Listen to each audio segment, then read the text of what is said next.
So yesterday I wasn't able to get much done.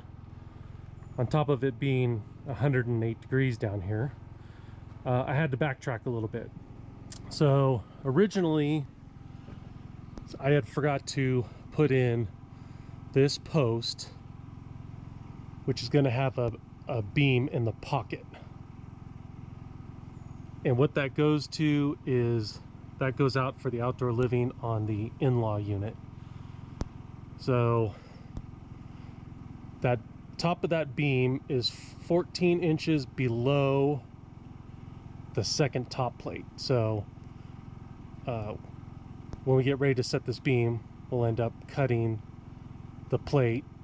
I probably won't even run the top plate across it because it'll just be a waste of wood. I'll stop it on each side, but I'll cut out that little middle plate, and then the beam will sit in that pocket and be flush with the second top plate. Originally I had put in that wall intersection that I had framed up, kind of like how this one is here, where it's a 2x6 with a 2x4 going the other way where the wall is, and then another 2x6. That way you have your wall and then you have your sheetrock nailing on each side. So I had to take that out and then get that beam, or that post all set up. And the beam that sits in that pocket will go out to the post that's on the right hand side there of that pier for the outdoor living.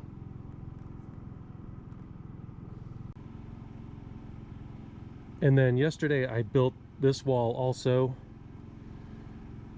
and it took quite a long time because it just has a ton of heavy duty stuff in there. So I have a 6x6 there for this hold down.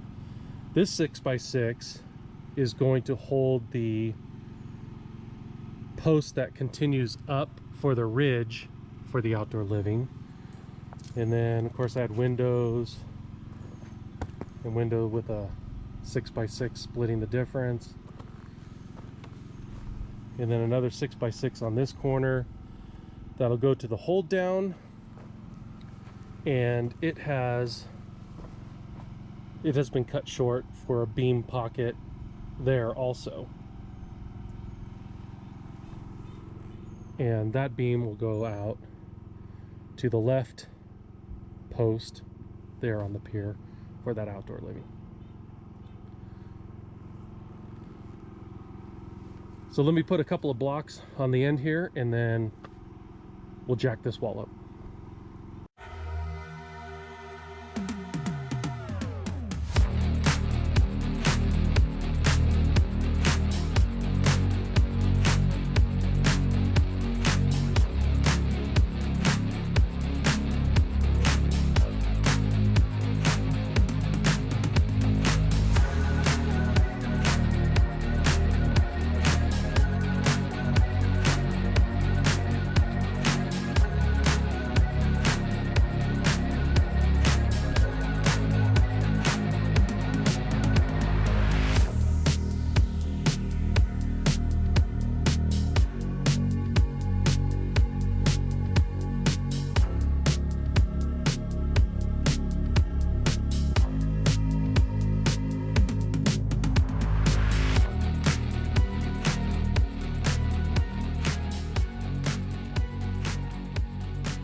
So anywhere I have these plumbing pipes in the exterior wall, this is what I've been doing. So I measure out the clearance from the back of the pipe to the edge of the outside edge of the wall and the width, and then I'm using a 3-inch hole saw, and then I'm just clipping off the rest. And what that does is, as we jack up the wall, it starts going like this and falls right into position. That way I don't have to be lifting the walls up over these long pieces of pipe. And then obviously before sheetrock and whatnot, this will get strapped so there's no nails going into it. So I finally got smart and started pre-cutting everything I needed for the wall and stacking it on the tractor so I could just drive the tractor over and assemble the wall and not have to make so many trips. You know, the steps were nice, but it's hot out here. I don't need any more exercise. So yesterday, Curtis was here from Team Performance Heating and Air, and he helped me finish the last little like 4-foot section of this 20-foot plus interior shear wall. And then he helped me frame this wall, which that LVL up there was pretty heavy, for the opening to the outdoor living in the back of the house. And then he helped me frame the dining room kitchen slash, you know, I guess that's a dining area. And it was kind of complicated because it had a 9-foot ceiling. I have a beam pocket for a beam going out to the piers out there for the outdoor living. This has a 10-foot ceiling with vaults, or 10-foot walls with a vaulted ceiling coming up here. So we got that wall all put up. And then today I finished laying out the rest of the perimeter of the house. So I got master bedroom into the master bath, coming around master closet, laundry, and over to the front of the house. So that's the update for today. Tomorrow I'll get busy building on the those walls that I laid out today. The last couple of days I've been building these walls across here, which is master bedroom, into the master bath, and around. And today just have these last 2 sections of wall to put up, and all the exterior is done. This wall will be a little tricky because somewhere right about here, where that kind of the crawl space is, that's under the stairs, it'll come across at the 9-foot height, and I got to drop down and have a header at 8'3" for where the stairs are, because that bonus area above the garage, the floor level is 8'3" above the floor of the main house. So it'll come across, step down a little bit, go back up, and then finish off to that corner right there. So let's get going on that.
I need to talk to that plumber. He put that pipe right in the way of building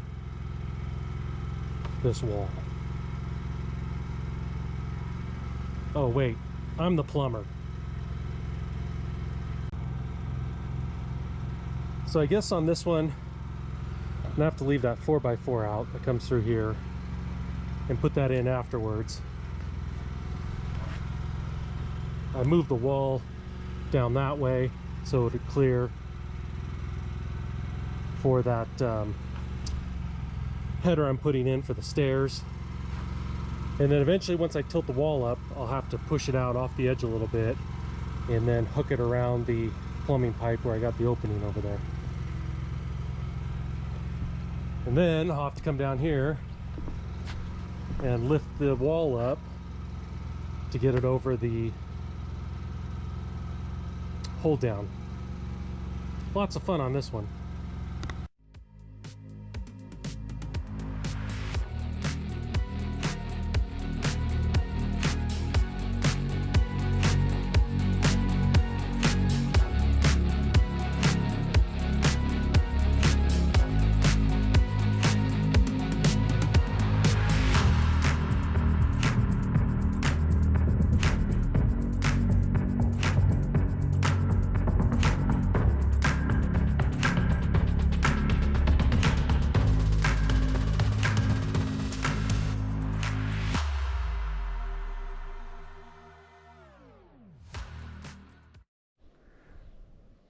Since I have to do some finagling with this wall, like I said, I gotta slide it down now so I can get it up over the hold down, and then I also have to wrap it around the pipe.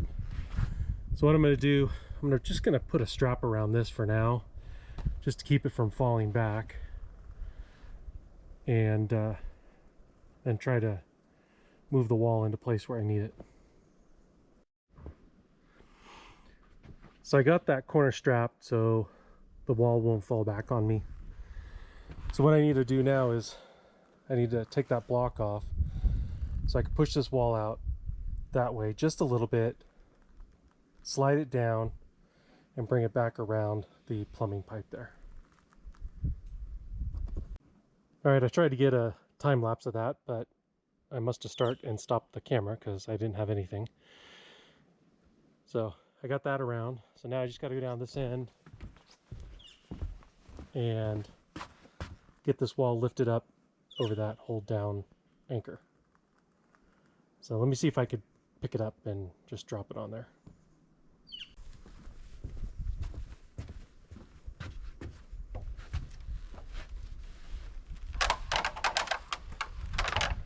Oh yeah.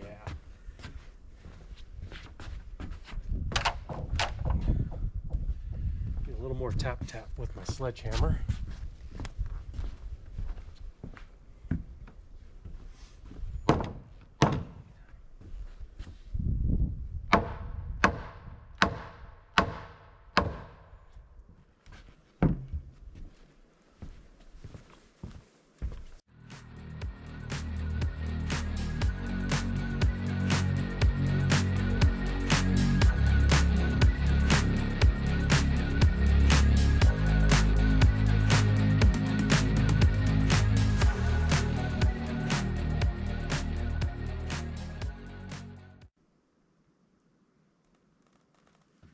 All right. And for those purists,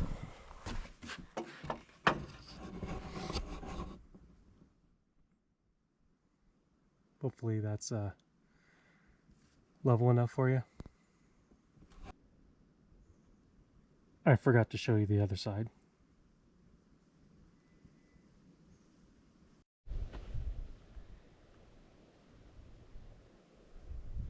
All right, let me nail in that 4x4 now that I couldn't get in because this plumbing pipe was in the way.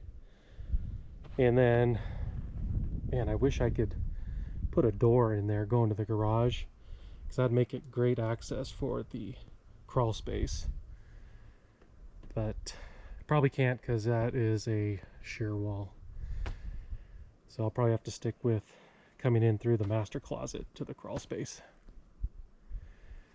And then I left that top plate across there, but it will eventually get trimmed because that is the opening and that is the floor level, the top of that header there of the bonus area over the garage.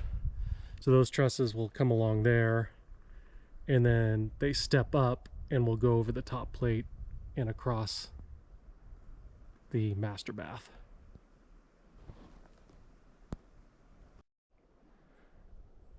All right, I finished the last wall to close in the perimeter of the main house.